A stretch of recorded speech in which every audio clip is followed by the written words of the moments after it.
Hello everyone, अस्सलाम वालेकुम and welcome back to my channel.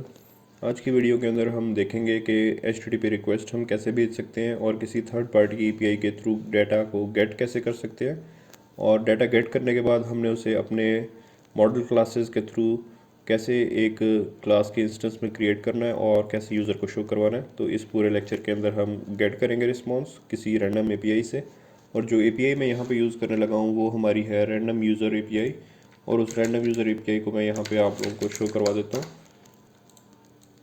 Random user API ये वाली हमारी API है, और इस API के थ्रू हम डिफरेंट यूज़र जनरेट कर सकते हैं हर दफ़ा जब भी हम इसके ऊपर कोई रिक्वेस्ट भेजेंगे।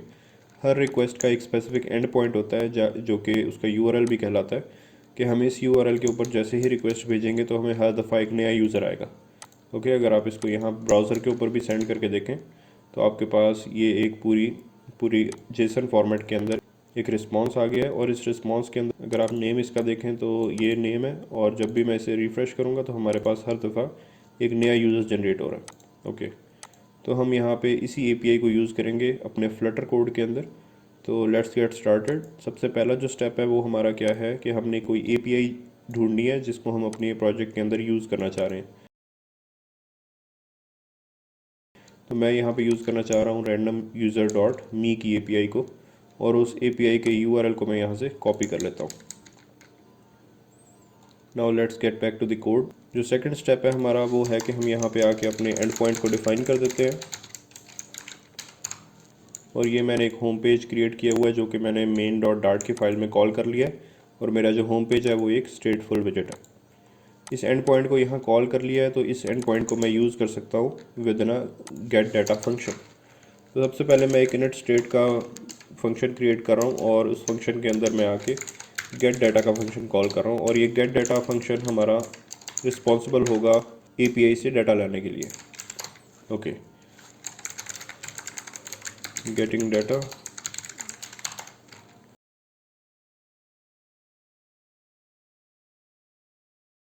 हमने रिक्वेस्ट कैसे सेंड करनी है, सबसे पहले हमने इसकी डिपेंडेंसी को इंक्लूड कर लेना है, और डिपेंडेंसी आपने pub.dev से इंक्लूड करवा देनी है, और उसके अंदर ये वाला पैकेज मैंने इंक्लूड करवा दिया है HTTP। और जैसे ही हम पैकेज इंक्लूड करवाएंगे ये हमारे पास इंस्टॉल हो जाएगा। इंस्टॉल होने के बाद हमने इसे इंपोर्ट करवा लेना है, और इसको मैंने ऐसे इंपोर्ट करवा लिया है। इंपोर्ट करवाने के बाद हम रिक्वेस्ट भेज सकते हैं, और रिक्वेस्ट भेजने के लिए हम लिखेंगे http.get, और गेट के अंदर हम अपना URL पास करेंगे, और उसको पार्स करना पड़ेगा यूजिंग URI.parse मेथड, और इसके अंदर हमारा वो वाला एंड पॉइंट होगा जो हमने यहाँ पे ऊपर डिफाइन किया है। ओके, इस तरह लिखने से हमारे पास रिक्वेस्ट सेंड हो जाएगी, और रिक्वेस्ट का जो डाटा आएगा उसे मैं किसी वेरिएबल के इक्वल कर रहा हूँ, लेट्स से रिस्पॉन्स वेरिएबल। ओके, तो अवेट और रेसिंग इसलिए लगा रहे हैं कि हमारे पास कुछ टाइम लगेगा इस रिस्पॉन्स के आने में, और जो भी हमारे पास रिस्पॉन्स आएगा उसको मैं यहाँ पे प्रिंट आउट करवा रहा हूँ। This is my response. Okay, तो जो भी हमारे पास रिस्पॉन्स आता है उसके अंदर हमारे पास दो चीज़ें होती हैं, एक स्टेटस कोड होता है और दूसरा जो है उसकी बॉडी होती है रिस्पॉन्स की।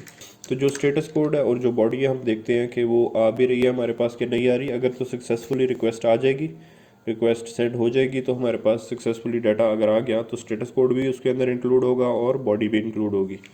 तो हम यहाँ पर प्रिंट आउट करवा के देखते हैं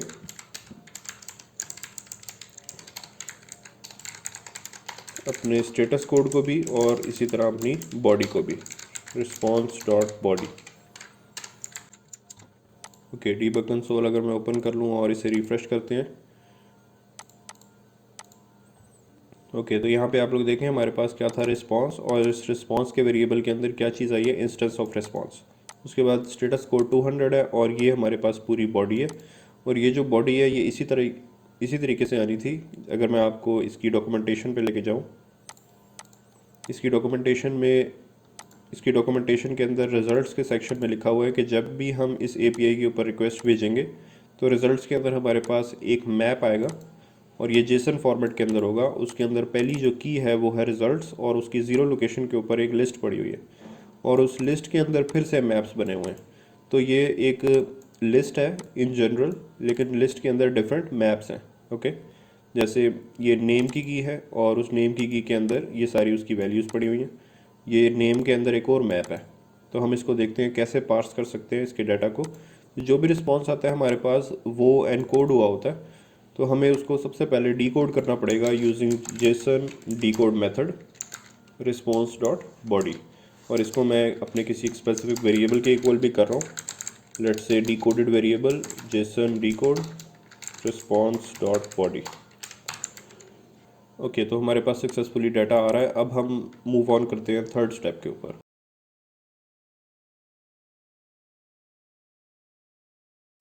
तो जो हमारा थर्ड स्टेप है वो है कि हमने एक मॉडल क्लास क्रिएट करनी है जिसकी बेस के ऊपर हम यहाँ यूज़र को डाटा शो करवाएंगे।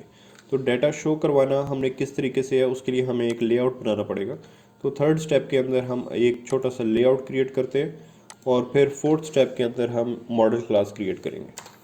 तो स्कैफोल्ड में सबसे पहले I am creating an app bar with the title request, और इसके एक्शंस के अंदर आके मैं एक आइकन बटन प्लेस कर रहा हूँ।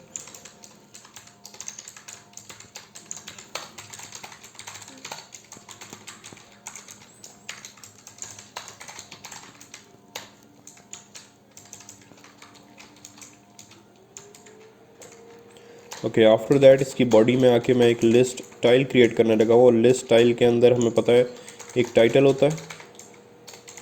टाइटल के अंदर मैं फॉर नाउ एक स्टैटिक टेक्स्ट लिख रहा हूँ, और इसी तरह सब टाइटल के अंदर भी, सब टाइटल के अंदर मैं एक ईमेल लिख रहा हूँ जो कि यूज़र से बिलोंग करेगी, जो हमें गेट रिस्पॉन्स के अंदर आएगी।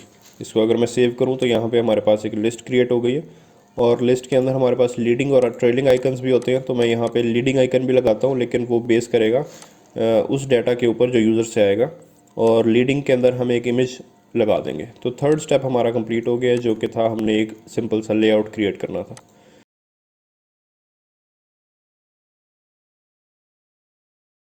उसके बाद मैं यहाँ पे आके अपनी लाइब्रेरी के अंदर एक न्यू फाइल क्रिएट कर रहा हूँ, और न्यू फाइल हमारी है उस यूज़र की मॉडल क्लास।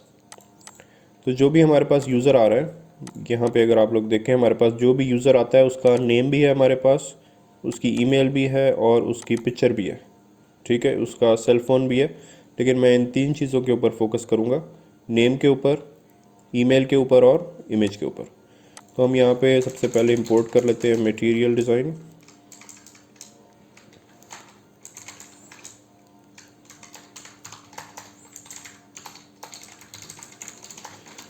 ओके, तो जो वेरिएबल्स हमें चाहिए यूज़र को शो करवाने के लिए वो एक नेम है, दूसरा ईमेल है और तीसरी है इमेज। इन तीनों वेरिएबल्स की बेस के ऊपर मैं एक कंस्ट्रक्टर भी क्रिएट कर रहा हूँ, और कंस्ट्रक्टर बनाने के बाद अगर हम इनकी डॉक्यूमेंटेशन में जाएं, जो कि फ्लटर की अपनी डॉक्यूमेंटेशन है कि नेटवर्क से डाटा कैसे गेट करना है, उसके अंदर ये हमें एक फैक्ट्री मेथड के बारे में बताता है। अगर आप यहाँ पे देख सकें, हमने जो अपनी क्लास क्रिएट करनी है उसके अंदर हमारे पास सबसे पहले वेरिएबल्स हैं। उन वेरिएबल्स की बेस के ऊपर हमने एक कंस्ट्रक्टर क्रिएट कर लेना है। अगर हम थर्ड फंक्शन को देखें, इसके अंदर ये एक फैक्ट्री फंक्शन है, और इसके अंदर है कि हमने यूज़र से जेसन इनपुट लेना है एज अ पैरामीटर, और यूज़र को रिटर्न कर देना है एक इस यूज़र क्लास के इंस्टेंस को। ओके, सो एक ऑब्जेक्ट हम रिटर्न कर देंगे based on this user class, और इस मेथड के थ्रू हम यूज़र से पहले जेसन इनपुट लेंगे। तो हमारे केस में जेसन इनपुट कहाँ से आएगी, हमारी एपीआई के रिस्पांस में। तो एपीआई के रिस्पांस में जो जेसन इनपुट आएगी उसको हम इधर पास कर देंगे, और यहाँ से हमें इन रिटर्न एक यूज़र इंस्टेंस क्रिएट हो जाएगा। तो मैं यहाँ से इसको एज इट इज़ कॉपी कर रहा हूँ, और हमारा जो क्लास का नाम है वो है यूज़र, और हमें जो पैरामीटर्स चाहिए, पहला है नेम, दूसरा ईमेल और तीसरा इमेज। तो अगर आप इधर देखें हमारे रिस्पांस के अंदर, अगर हम यहाँ से डाटा को स्टार्ट करें तो इसके अंदर नेम है हमारे पास, नेम के अंदर फिर से फर्स्ट और लास्ट है। इसी तरह ईमेल एज इट इज़ पड़ा हुआ है, और इमेजेस के लिए हमारे पास पिक्चर के अंदर 3 साइजेस हैं, तो इसके अंदर से मैं मीडियम यूज़ कर लूँगा। तो यहाँ पे आके मैं लिखता हूँ कि हमें नेम की प्रॉपर्टी के अंदर से फर्स्ट चाहिए सबसे पहले, और इसको मैं कनकैटिनेट कर देता हूँ with the last name as well.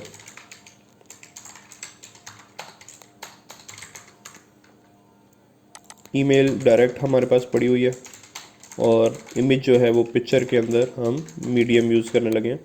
तो ये 3 चीज़ें हम अगर लिख देंगे तो हमारे पास यहाँ से यूज़र का एक इंस्टेंस क्रिएट होकर हमें रिटर्न हो जाएगा इस फंक्शन को कॉल करने के बाद। तो हम यहाँ पे आते हैं और अपने डिकोडेड रिस्पांस की बेस के ऊपर एक यूज़र क्रिएट करते हैं फ्रॉम जेसन फंक्शन। तो मैं यहाँ पे रिटर्न कर रहा हूँ, रिटर्न यूज़र को इंपोर्ट कर लेते हैं, यूज़र डॉट फ्रॉम जेसन, और यहाँ पे हमने जेसन पास करना है जो कि है डीकोडेड। और डीकोडेड के अंदर अगर आपने देखा हो रिज़ल्ट्स की है और ज़ीरो लोकेशन पे जो रिज़ल्ट्स पड़े हैं उस पूरे को एज अ जेसन फॉर्मेट हमने पास कर दिया है अपने इस वाले फंक्शन में। ओके, तो ये इन रिटर्न हमें एक यूज़र रिटर्न करेगा। तो इसका मतलब हमारी जो डाटा टाइप है वो रिटर्न कर रहा है एक फ्यूचर, और फ्यूचर में उसकी डाटा टाइप क्या है, यूज़र है, क्योंकि वो एक यूज़र रिटर्न कर रहा है। यहाँ पे हम एक कंडीशंस भी लगा सकते हैं थोड़ी सी, रिस्पांस डॉट स्टेटस कोड अगर तो 200 आता है इसका मतलब हमारे पास सक्सेस रिस्पांस है, तो हम ये दोनों चीज़ें इसके अंदर लिख देते हैं। और अगर तो हमारे पास रिस्पांस सही नहीं आता तो मैं एक एक्सेप्शन थ्रो कर रहा हूँ, fail to load user.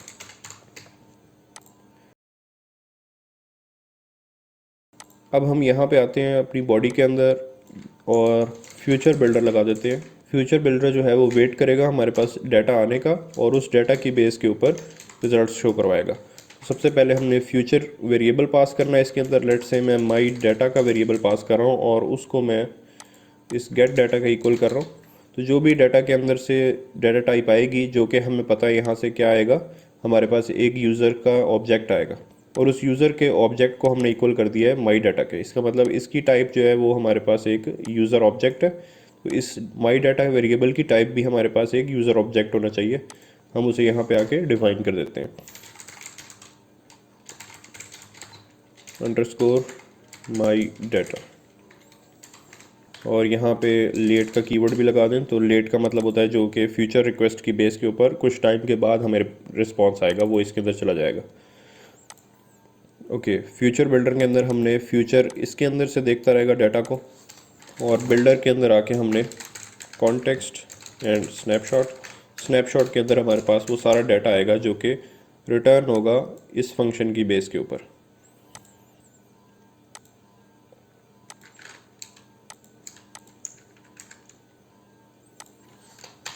Okay, इसके अंदर आके मैं अपनी दोबारा से लिस्ट स्टाइल ही रिटर्न कर रहा हूँ और इसके अंदर लीडिंग आइकन भी लगा देते हैं। अब लीडिंग आइकन जो है वो मैं क्लिप रेक्ट के अंदर लगा रहा हूँ ताकि ये सर्कुलर हो जाए। इमेज डॉट नेटवर्क, और जो इमेज आएगी हमारे पास वो होगी स्नैपशॉट के अंदर, snapshot dot data dot image. उसके बाद हम लीडिंग आइकन से बाहर आके टाइटल स्पेसिफाई कर देते हैं और टाइटल आएगा snapshot dot data dot name से। इसी तरह सब टाइटल जो है वो आ जाएगा हमारी ईमेल।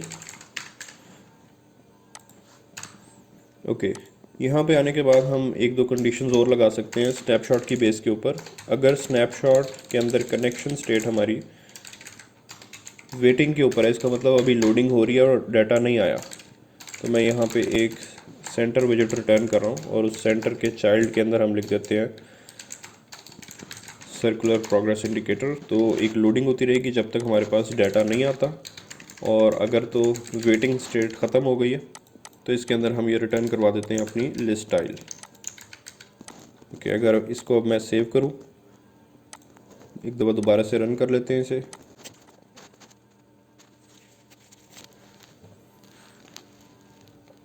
ओके, तो जैसे ही हमारी ऐप रन हुई है तो यहाँ पे हमारे पास डाटा आ गया। ओके, डाटा हमें इमेज आई है, नेम आया और ईमेल आई है, जो कि हमें तीनों चीज़ें हमने यहाँ पे एज अ पैरामीटर पास की थी। अब हमारे पास जितना भी डाटा आ रहा है वो ये सारा कुछ इसके अंदर है। तो इसके अंदर से हम सिटी भी लिख सकते हैं, उसका स्टेट भी लिख सकते हैं, कंट्री भी, पोस्टल कोड भी। तो ये डिपेंड करता है आपका डिज़ाइन कैसा है जिसके अंदर आप ये शो करवा रहे हैं यूज़र की सारी डिटेल्स। और यहाँ पे आके मैं एक और काम करता हूँ कि बॉर्डर रेडियस असाइन कर देते हैं क्लिप आर रेक्ट को, बॉर्डर रेडियस डॉट सर्कुलर 50। उसके अलावा ये जो हमारा रिफ़्रेश का आइकन है, इस रिफ़्रेश के ऊपर जैसे ही हम क्लिक करेंगे तो हमारे पास दोबारा से रिक्वेस्ट जाएगी और इस यूज़र की बजाय कोई नया यूज़र आ जाएगा। अभी अगर मैं इस पर क्लिक करता हूँ तो कुछ भी नहीं हो रहा क्योंकि मैंने इसके फंक्शनलिटी कोई ऐड नहीं की। तो हमारी जो फंक्शनलिटी थी वो क्या थी असल में, कि इस गेट डाटा से डाटा आए और किस में चला जाए, माई डाटा के वेरिएबल के अंदर। तो जो भी इस माई डाटा के वेरिएबल के अंदर डाटा आएगा उसको हमारा फ्यूचर बिल्डर लिसन करेगा।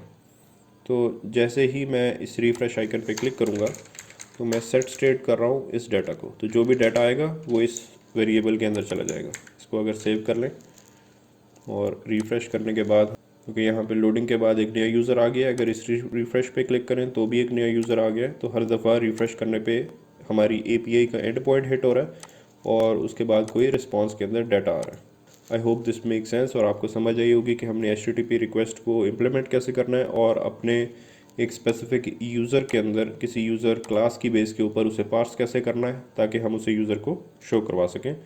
So that's all for this video and I will see you guys in the next one. Till then, Allah Hafiz.